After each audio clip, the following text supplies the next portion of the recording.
চিঠি কই দেখি দেখি। আমি জিতেছি, এতদিনে আমার সব পরিশ্রম সার্থক হয়েছে রে। কি হয়েছে কি হয়েছে বাবা, কি হয়েছে বাবু, কি হয়েছে? আমি যে ক্যান্সারের ওষুধের কথা ও দেশের ডাক্তারবাবুদের লিখে পাঠিয়েছিলাম, সেটা ওদের পরীক্ষায় পাস করেছে রে। পাস করেছে? আর সামনের মাসে আন্তর্জাতিক হোমিওপ্যাথি সম্মেলনে আমার সেই গবেষণার কাগজ পড়া হবে। আর ওরা যদি স্বীকৃতি দেয় তাহলে আমি হব সেই ডাক্তার যে পৃথিবীতে প্রথম ক্যান্সারের ওষুধ আবিষ্কার করছে।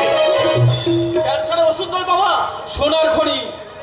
এইবার আমি হোটেলের বদলে ওই ওষুধের কারখানায় খুলবো। ওই কারখানা খুলে আমি কোটি কোটি টাকা রোজগার করবো বাবা। এই আনন্দের দিনে বাদরের পিঠে ভাত বন্ধ করে সবাই মিলে খেয়ে নেবে চলো। হ্যাঁ হ্যাঁ, চল চল চল চল চল। আমার এখন অনেক কাজ, তোরা খেয়ে নিয়ে যা। কি বলছো বাবা? জীবনে কোনোদিন তোমাকে দেখেছি? তোমাকে ছাড়া যেদিন খাবো সেদিন সূর্যটা পশ্চিম দিকে উঠবে বাবা, পশ্চিম দিকে উঠবে। বড় বাবু